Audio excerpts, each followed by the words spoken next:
You have tuned into the BearDown Corner with your host, Sergeant Holio.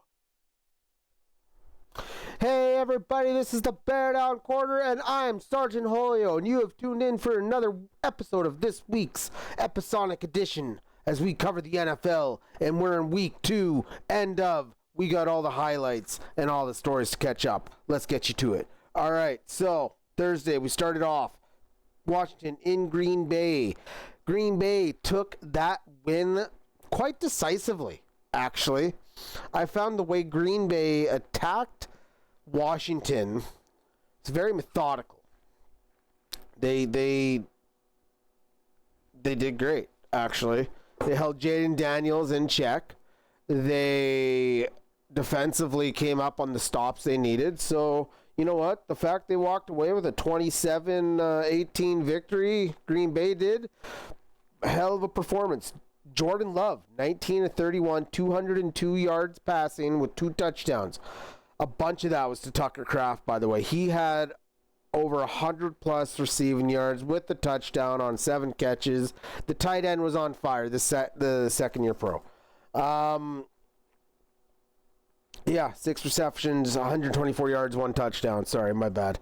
So, yeah, that was a great way to start week 2. Then we rolled right into the morning games of Sunday, and lo and behold, Chicago shit the bed.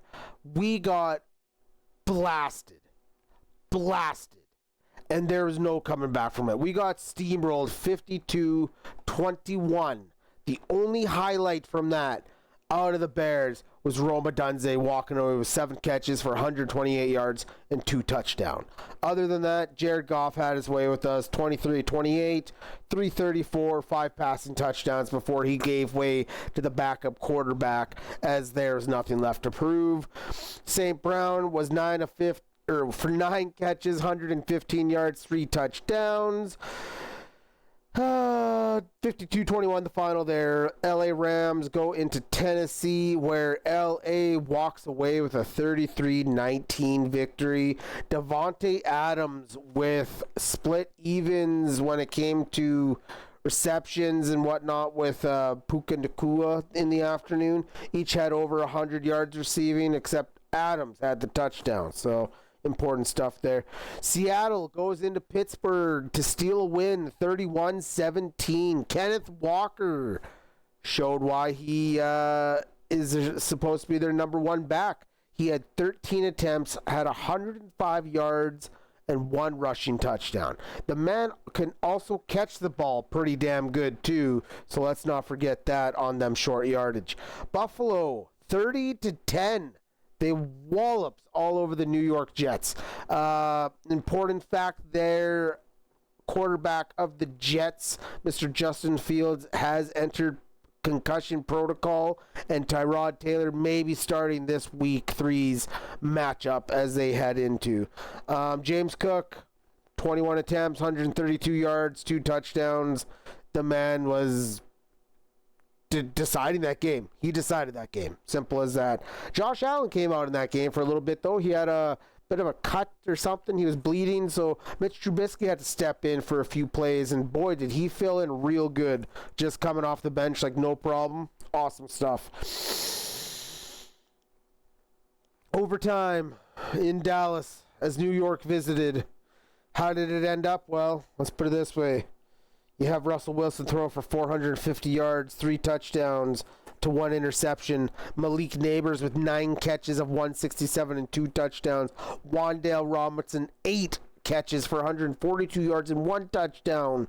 Then you go over to the Dallas side, where Mr. Dak Prescott threw for 361 yards and 2 touchdown passes, while you have Javonte Williams controlling the ground game at 97 yards and 1 rushing with 6 receptions and 33 yards. A bunch of key conversions that man played all day. Brandon Aubrey, 4 field goals, 1 with the game tied, 1 at the end of the game, and then he kicked the game winner at the end as time expired. Again, 40-37 was your final in Dallas.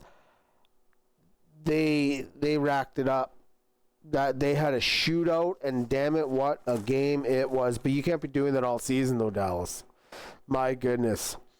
Baltimore and Cleveland. Well, you know what? Watching that game, so Derrick Henry shit a brick this week.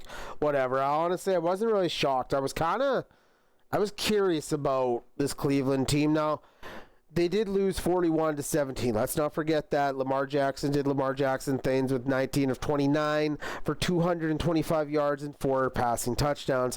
Now, the thing that caught me on this game was they held Derrick Henry in check to 22 rushing yards, forcing them to fucking pass. Now, they didn't do that great against the pass, but they held the run in check. Teams need to pay attention to this and play a little bit of the blue book, but then once you realize that you force Lamar to pass, really pass, he has targets all day long, so good luck. San Francisco goes into New Orleans, where Mac Jones was replacing the injured Brock Purdy. He's expected to be out for a few weeks. 26 of 39 for 279 yards and 3 passing touchdowns. The man lit it up today. He lit it up on Sunday, ladies and gentlemen. And by no stretch of the means are San Francisco out of it. They're 2-0 now. So, like, this NFC West is going to be very interesting to see how it breaks down. You have the Seahawks coming away with their win today at 1-1. You got San Francisco at 2-0. Los Angeles Rams at 2-0. Arizona at 2. Like, really? We're going to have the transition go to the NFC West within one season. Unbelievable. Unbelievable. New England goes into Miami to walk away with the victory 33-27 as Drake May passes 19 of 23 for 2 pass touchdown, 1 rush touchdown, and 31 yards attempted, leading the New England Patriots on their way to their first victory of the season. Amen. Jaguars lose in Cincinnati 31-27 in honestly what should have been Jacksonville's coming out party, but lo and behold, we got to give credit to the Cincinnati defense. They came through on Sunday. Why do I say this? Because I watched Joe Burrow go down on a Eric Armstead tackle, and he did not get back up. At first, it was supposed to be turf toe out for the game. Now, recent reports coming out, Joe Burrow is out at least up to 3 months. And he is having surgery on that toe. Jake Browning is now the starting quarterback of the Cincinnati Bengals. And boy, does he have some shoes to fill. I don't even know where the hell you go from there. They start 2-0. They get exactly that, the hot start they wanted to start the season. And now you're without Joe Burrow for 3 months. You know what? At least Jamar Chase had 14 catches for 165 yards and 1 catch, but he's not going to be able to do that every game, and not every game is going to be against Jacksonville. So good luck, Bengals fans, as you lose a key piece to your offense and your season in your quarterback. Carolina goes into Arizona, where they fall short 22-27. They came back at one point in this game, down almost 17 points. And they come within 5. Trey McBride, 6 catches, 78 yards was the high point. They did rushing. It was just, the defense locked it down and made a hell of a game out of it. Let's put it that way. Denver and Indy, I watched this game and I was losing my shit at the end of the game, and I'm not even a Broncos fan. So I was cheering for Broncos in this game. Danny Dimes getting the job done. 2 touchdown pass, what was it, 2? No, it was 1 this week. 1 touchdown pass, 1 rushing pass, touchdown, 316 yards, no interceptions. It's amazing what happens when you have an offensive line that can protect you and a running back that goes for over 165 rushing yards. Daniel Jones getting it done in Indy at the RCA Dome. Yeah. Denver just pulled it all out. They had their quarterback, Bo Nix, throwing for 3 touchdowns and 1 interception. Receivers making plays, rushing the ball. They did everything they could. Even defensively, they held them pretty damn good. But they fought back in this game.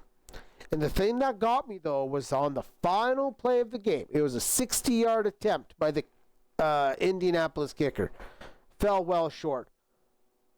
Defensive player on Denver pushed off the Indy player to try and get a leap. First off, this guy was already so fucking far down to the ground. There's no way you're making the leap to even try and get in trajectory. Plus, you weren't even close to even being remotely close to the kick. So why would you even fucking push off and cost your team on a 60-yard attempt when you know this guy's more than likely not going to make it? You fucking push off this guy and get the 15-yard penalty. You were a fucking idiot. And I hope they bench you this week. Denver should not have lost that game 29-28. Just saying. That one Denver player alone, the guy who got the penalty on that play, should be fucking benched this week. I don't care if he's a starter or not. I would be irate if I was head coach Sean Payton. Anyway, Denver loses a close one, 29-28. Philadelphia goes into KC in a Super Bowl rematch where Saquon Barkley is the highlight at 88 yards and 1 rushing touchdown. This was a slobber knocker of a football game. Close as hell, 2017. Eagles pull out the victory, but there was no love loss, and there was not anything in particular that could have either gone further right or gone further wrong. Everything that happened went the exact way that it probably could have for these teams. This was a game decided by pure wanting it more. And Eagles right now are showing they want it more. They grind out them first downs, and they get done what they need to get done, which is their business. Philadelphia 2-0 now. Atlanta goes into Minnesota where they run roughshod. I mean run roughshod all over the Minnesota Vikings. Bijan Robinson, 143 rushing yards. Tyler Algier, 77 rush yards and a touchdown. Their quarter, this was just a rushing bonanza is what it was. 22-6 was the final there. They brought it, interesting for Atlanta though, Yunhan Koo, no longer kicker. They brought in this Romo dude who kicked for Minnesota last year when their kicker Reichert was injured. He comes in and just boots them like they're nothing. He booted fucking 5 field goals on Sunday Night Football. So, congratulations to probably their new kicker now and moving forward. Next up, we got your Monday night update as the Tampa Bay just defeated the Houston Texans 20-19, where Baker Mayfield went 25 of 38 for 2 touchdowns and 33 rush yards. He led this team. I watched the game. They held Mike Evans in check, but everyone on that team contributed. This was an entire team win and none less of a hell of a football game and an effort by the Houston Texans, let's mind you. They're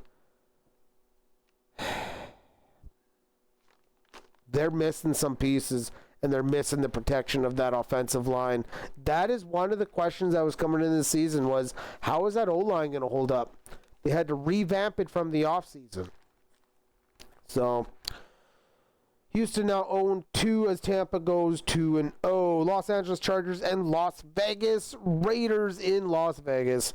The Chargers walk away with a very dominant defensive outing of 3 interceptions, multiple sacks, and frustration for Geno Smith and his Raiders offense as Justin Herbert throws for 242 yards, 2 touchdowns, and 31 rush yards, while he leads Keenan Allen to a 5-catch, 61-yard, and 1 touchdown performance, as well as a 77-yard performance by Quentin Johnson for the second week in a row. He has a touchdown. So, you know what? Just a hell of a Monday night worth of games, and Chargers are looking good. They're looking good, but so is Tampa, and that defense is showing up. Finally. But anyway, let's get you filled out with the rest of the news and notes to finish up your week 2 here in the NFL. All right, so Vikings fans, J.J. McCarthy ankle sprain out 2 to 4 weeks. Oh, so sad. But honestly, I wouldn't be. You guys got Carson Wentz starting for you this week. And let's not forget the last, quarterback that was shafted to the edge that everyone thought couldn't do anything again. Well, maybe you'll get some magic for the next 2 to 4 weeks while you let your rookie quarterback lick his wounds and figure out what the hell he needs to do to get better for you without even scoring a touchdown this week. Commanders quarterback Jaden Daniels could be out week 3. Knee sprain. Keep him healthy, baby. I cannot iterate enough how important to keep that damn quarterback of yours upright. Because, man, at the end of the day, without him, the rest of the team just doesn't function right. We already talked about Joe Burrow, DB defensive back, Jalen Johnson of my Bears, out indefinitely with a groin injury. Son of a gun. And, of course, we fell and completed on the Justin Fields story. But as for the rest of it, you know what? That's it. That's all. That's all for the BearDown Corner. Thank you so much for tuning in. I'm Sergeant Julio. You can catch us every Tuesday at 6 o'clock General Mountain Time, 8 o'clock Eastern, anywhere you can listen to your podcast, and, of course, on YouTube. You all be good, take care, be safe, and until the next time, this has been the BearDown Corner.